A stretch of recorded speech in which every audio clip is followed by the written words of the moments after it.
모시도록 하겠습니다. 안녕하십니까. 오늘 발표 들어주셔서 감사합니다. 감사합니다.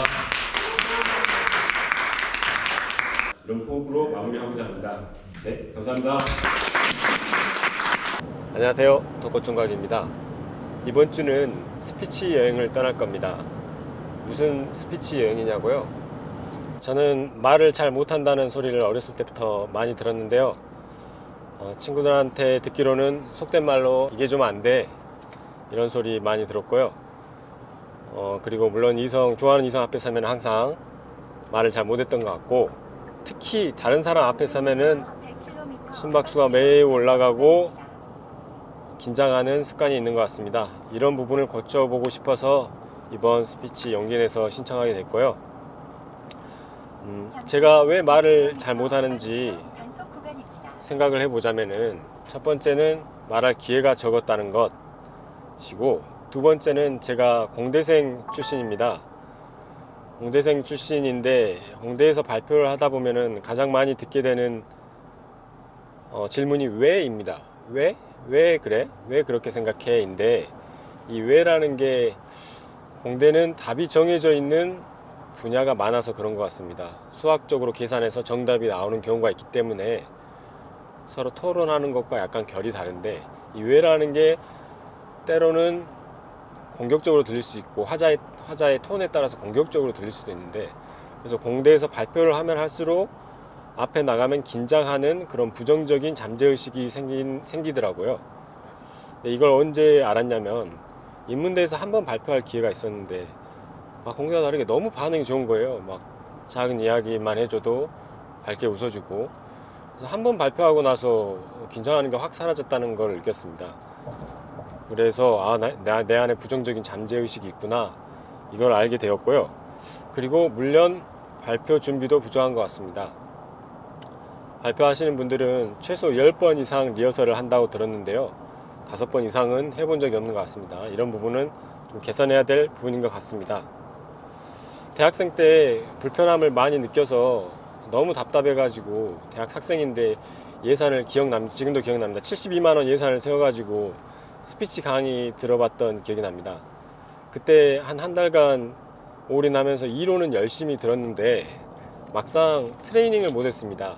실제로 실전에서 이렇게 매번 연습하는 그 트레이닝을 못하고, 상대방이 말을 하면은 이 부분은 스피치가 이렇다 저렇다 마음속으로는 알 수 있지만 나는 여전히 말을 못하는 상태가 지속됐었는데, 이 부분을 개선해 보고 싶고, 또 이제 시대가 자기 PR을 하는 시대이고, 영상이나 유튜브나 인스타 같은 데서도 인터넷과 관련해서 꾸준히 뭔가 해야 되는 시대가 되었기 때문에, 시대적 요구가 있어서 이런 부분을 트레이닝을 다시 시작해 보고자 합니다. 제가 예산 잡고 대학생 때 공부했을 때 배웠던 방법입니다. 먼저 호흡, 발성, 발음 훈련입니다. 호흡은 복식호흡 하기 위해서 레글레이즈도 하고, 발성은 아침에 출근할 때 20분씩 목을 풀면서 가는데, 예를 들어서 목구멍이 열리는 아리랑은 아름다운 우리나라의 음악입니다, 이런 글귀 같은 거 말하면서 출근하는 편이고요. 이 말하면서 목 풀고 출근한 것과 목 안 풀고 출근한 게 차이가 너무 큽니다. 목을 안 풀고 출근하면은 제가 목소리가 이렇게 목이 조이면서 목소리가 나는 편인데, 목을 안 풀고 아침에 출근해서 이거 나 돈 받고 일하는데 좀 풀어답지 못한데, 이런 생각이 많이 들고요. 그래서 발성 훈련도 해야 되고, 발음은 20분 안에 하기 약간 짧더라고요. 그래서 발음이 좋은 편이 아니죠. 그리고 한 가지, 목소리에서 다양한 음역대가 나야 된다고 들었는데, 제가 타고난 목소리는 노래도 그렇고 고음 불가입니다. 그래서 톤이 일정한 편이라서 조금 매력이 떨어지는 편이고요. 이것도 제가 느낀 게, 해외 교류 학생을 나간 적이 있는데 그때는 외국어로 말을 하잖아요. 외국어로 말하면 톤이 다르거든요. 그때는 막 되게 다들 저를 매력적으로 봐주시더라고요. 목소리에서 막 매력적으로 봐주시면서, 이게 그래, 한국어로 말할 땐 내가 그 톤이 유지되는데 다양한 음역이 나는 게 중요하구나, 이걸 그때 깨달았습니다.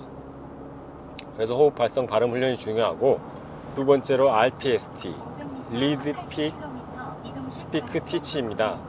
어떤 주제나 글이 있을 때 그 중에 단어를 한 5개만 뽑고 그 단어만 기억해서 말하는 것을 연습해보고 그 다음에 말하는 것과 설명한 것은 다른데 가르치는 것까지 해보는 겁니다. 그리고 흥미로운 점이 한 가지 있는데요. 제가 전공은 화학 전공이어서 반도체 후공정 회사에서 잠깐 다니고 인턴 생활도 한동안 했었습니다. 그런데 그 분야에서 가장 잘하는 분들은 알려주기도 잘 알려주십니다.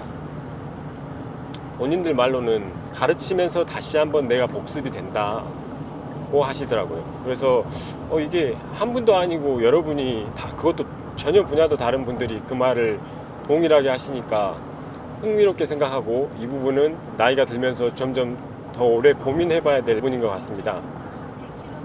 왜 잘하시는 분들은 남들한테도 잘 알려주는지, 흔히 이렇게 핵심은 빼고 알려준다든지 이렇게 잘 안 알려주시는 분들도 많잖아요. 직장생활 하다 보면은 알면은 이제 손해가 간다고 그러거나 뭐 내 밥그릇을 뺏긴다고 생각해서 그러는 건지 모르겠지만은, 근데 독특하게 가장 잘하시는 분들, 특히 회사에서 가장 넘버원이었던 분들은 항상 그 부분이 비슷하더라고요. 그래서 굉장히 흥미롭게 생각하고 있습니다. 저의 목표는 구체적으로 첫 번째로 가장 기본적인 의사 전달의 불편함을 줄이는 것입니다. 말하는데 불편함이 많습니다. 그리고 익숙해지고 나면은 이제 평상시에 했던 생각이나 시대적인 고민들, 요새 시대 문제라고 제가 생각하는 부분은 역시 취업 문제인 것 같아요. 취업률이 0.29, 29%니까 도대체 나머지는 어떻게 되는 것이냐. 주변에 무너지는 친구들 많이 봤습니다. 그래서 이런 부분이 우리 세대에 풀어야 될 문제가 아닌가, 이런 얘기도 좀 더 논리적으로 정갈하게 할 수 있는 수준이 됐으면 좋겠고요. 개인적으로 화려한 말보다는 담백하게 말하고 싶습니다. 왠지 그 부분이 더 그런 화법이 더 끌리더라고요. 달변보다는 늘변이 낫다는 말처럼. 그리고 최종적으로 제가 아직 장가 안 갔는데 자녀를 위해서 사는 삶이 아니라면은 한 번뿐인 삶인데 사회에 도움이 되는 일을 많이 했으면 좋겠습니다. 이제 끝으로 갈수록 어버버하기 시작했는데, 이런 부분 언젠가는 발전한 모습으로 뵐 수 있었으면 좋겠습니다.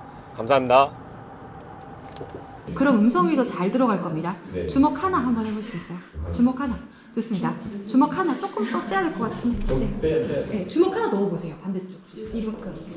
주먹이 너무 큰데? 자, 1단계 의사 전달의 불편함을 줄이기입니다. 이쪽 보고 말씀을 해보실 거예요. 저쪽. 2단계 이쪽 보고 말씀해주세요. 또 스크린 한번 확인하시고, 네, 3단계 이쪽 보고 말씀하시고. 그런 식으로 계속 연습을 하시면 좋을 것 같습니다. 정리하자면 선생님 마이크 좀 더 가깝게 가져가시고 왼쪽으로 시선 보내는 거, 네, 이렇게 서 계셨기 때문에 이쪽은 안 보셨다는 거 기억해 주시고요. 열린 제스처 쓰셔야 된다는 거, 그리고 마지막으로 앞에 글자를 빨리 처리하신다는 거. 안녕하세요.